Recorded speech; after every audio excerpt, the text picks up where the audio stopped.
Всем привет, меня зовут Ирина, и я крымчанка. Сегодня я с вами поделюсь, почему я уехала из Крыма и хочу ли я туда вернуться. Ну и, конечно же, расскажу о опыте эмиграции в двух странах, в Польше и в Канаде. Ну что ж, начнем мы с того, что я уехала из Крыма в 2017 году при первой возможности. Тогда мне уже было понятно, что там ничего хорошего в ближайшее время не будет, хотя я обожаю Крым, и это моя родина и мой родной дом.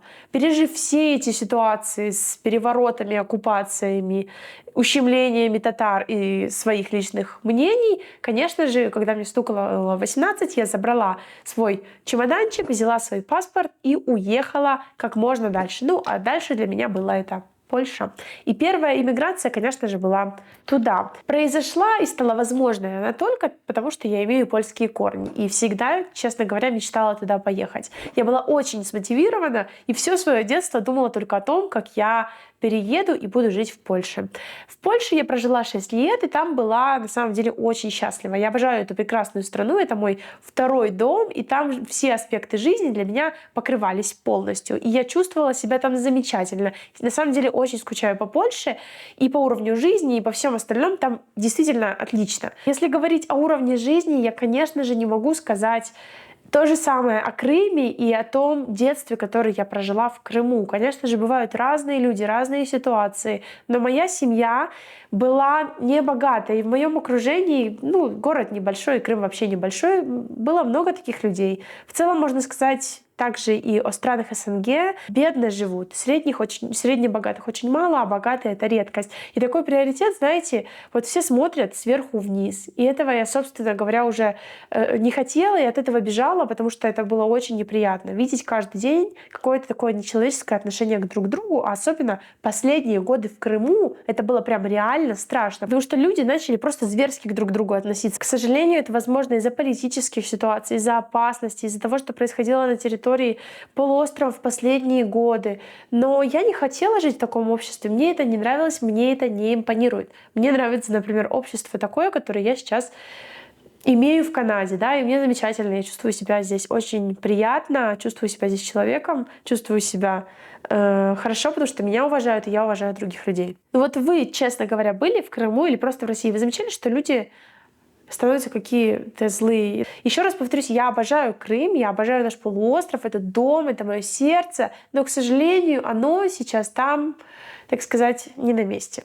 Ну что ж, эмиграция в Польшу. Я провела в эмиграции в Польше 6 лет, и я была счастлива там жить, все меня устраивало, и я за это время успела получить польское гражданство. И, конечно же, я являюсь теперь полькой. И я радовалась этому и не планировала особо ничего менять. Но в момент, когда я родила своего ребенка, а именно через несколько дней, война в Украине, точнее атака, полномасштабная атака России на Украину началась. И я понимала, что 300 километров от Украины до Польши, такой границы украинско-польской, меня не интересует. Для меня это не хорошо, опасно, и мне кажется, что мне это не нравится. И тогда, знаете, только вот мозг родившей матери решил защитить свое, и я решила, точнее мы с семьей, моим мужем приняли решение, что нам нужно уезжать как можно дальше. И, конечно же, первое, о чем мы подумали, это будет Канада. И мы с мужем согласились в этом, подали документы и достаточно быстро все получили. У нас не было своего жилья, у нас не было своих машин, только рабочие, поэтому нам было просто. Мы все просто пораздали, поотдавали, вообще не парились на самом деле, ни за вещи, ни за технику. Что-то продали, что-то отдали, собрали 2 чемодана, пару сумок, всю технику, что у нас была, которая нужна для работы, собрали друг друга и поехали просто в никуда, потому что здесь совершенно у нас никого не было, и мы приехали сюда в пустоту, и нам очень повезло, что мы встретили прекрасного канадского дедушку, который до сих пор с нами общается, с которым мы общаемся, и вот уже 2 года мы живем тут, в Канаде, и, честно говоря, и откровенно скажу, что вот только последние полгода я чувствую себя здесь как человек в плане того, что я смогла начать делать что-то свое, работать, и, конечно же, кризис эмиграции, который я думала, что будет намного проще во второй раз, оказался во второй эмиграции не такой простой. И мне кажется, это влияние менталитета, расстояние, разница ментальная между нами, канадцами, очень большая. Поэтому, вы знаете, если вы собираетесь уезжать так далеко, подумайте о том, вот, что привыкание, приспособление к новому миру будет достаточно трудным. Но все возможно, как видите, мы справились, я справилась, теперь чувствую себя хорошо. Единственное, что беспокоит меня, это зима в Канаде, потому что она длится тут 8 месяцев, и это очень утруждает. Конечно же, здесь солнечно, но все же постоянная ходьба в куртках, постоянное одевание. Это такая, знаете, как ноша, и не очень приятно. Хотя, знаете, может, и в теплых странах есть свои минусы, и люди жалуются там на насекомых, и на вечную жару и влажность. Здесь, кстати, очень сухо, поэтому тоже перевыкание вот именно к этому климату проходит относительно долго. Ну и за это время, конечно же, я много раз думала о том, хотела бы ли я сейчас поехать в Крым или нет. И для меня совершенно на данный момент нет никакого желания сейчас ехать в Крым. В место, где здесь сейчас на самом деле есть опасность войны. Видел весь этот ужас, потому что когда страна находится в состоянии войны, это сплошные отсутствия денег, сплошные тревоги, сплошные какие-то боли. То есть я не хочу этого все видеть, и чтобы мои дети видели. Потому что это сплошной ужас, стресс, и я не знаю, как в нормальном состоянии здорового мозга можно желать войны, да еще и радоваться. Это полный бред, ребятка, это полный, ну просто ужас. Я не знаю, какими это жестами показать. Кошмар.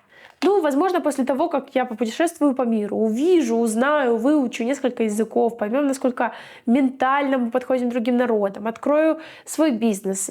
После того, как мы научимся с мужем многому-многому в этом мире, и, возможно, тогда все успокоится. Вот. Ну, обычно вообще на этих территориях Европы, СНГ происходят какие-то войны, постоянно какие-то проблемы, постоянно действия страшные, и это непонятно. И ты никогда не можешь быть уверен в завтрашнем дне, что не скажешь, например, про американский континент. Как видите, здесь достаточно спокойно. Ну, ты, конечно же, чувствуешь себя здесь увереннее, да и люди в целом чувствуют себя намного увереннее. И вы знаете, они думают совершенно о других вещах. У них вот эти вот примитивные потребности закрыты. Поесть, спариваться, там, знаете, защититься. Люди уже несколько поколений думают о своих каких-то высших потребностях, развиваются, и это видно, что они менее тревожные, более счастливые, более открытые. И это замечательно. Это общество, в котором я стремилась всю жизнь свою жить. И поэтому мне так нравится тут жить. И поэтому именно в Канаде, я не знаю, как в Америке, я бы хотела, возможно, туда поехать и посмотреть, но это тоже определенный риск, потому что многие говорят, что там, возможно, более опасно и меньше каких-то социальных возможностей, которые предоставляет Канада. Но кто не рискует, тот не пьет шампанское, поэтому я не могу говорить на все 100%, останемся мы ли тут точно или нет, или попробуем еще куда-то поехать. Потому что, ребятки, жизнь одна, нужно пробовать, не бояться. И я на самом деле ни один раз не пожалела о том, что я уехала не сначала в Польшу с Крыма, и ни один раз не пожалела, что я уехала из Польши в Канаду. И особенно сейчас, к сожалению, в Польше я очень люблю Польшу, но сейчас поляки уже на самом деле устали от иммигрантов, им сложно уже становится все вот это терпеть, это близость к войне, это неприятно. Я понимаю их, но все же я бы не хотела это видеть, поэтому я прекрасно себя здесь чувствую, даже несмотря на то, что здесь есть какие-то минусы, о которых я говорила в другом видео. Конечно же, вас туда приглашаю, обязательно посмотрите. Спасибо вам огромное за просмотр этого видео. Я счастлива, чтобы вы были со мной в это время, это мгновение. Подписывайтесь на мой канал, оставляйте свои комментарии. Я буду рада делиться с вами тем, что происходит в течение моей жизни. Сейчас в Канаде, особенно сейчас наступило лето, должно быть много чего интересного. Мы поедем с вами в многие интересные места. Ну и, конечно же, мне кажется, Канада — это вот прям не настолько прям супер такая популярная страна, и много людей о ней не знают или почему-то не думают. Вот что интересно, Америка — это какой-то прям вот мечта, да, а в Канаду никто прям аж так супер сильно не стремится, хотя разница у них по факту, ну, небольшая. Ну, я не вижу огромной разницы. Так что вот напишите мне в комментариях, что вы думаете относительно сравнения Канады с Америкой, есть ли разница и почему Америка — это что-то такое прям супер интересное, а Канада вообще нет. Спасибо вам большое, дорогие друзья, и до скорых встреч. Пока.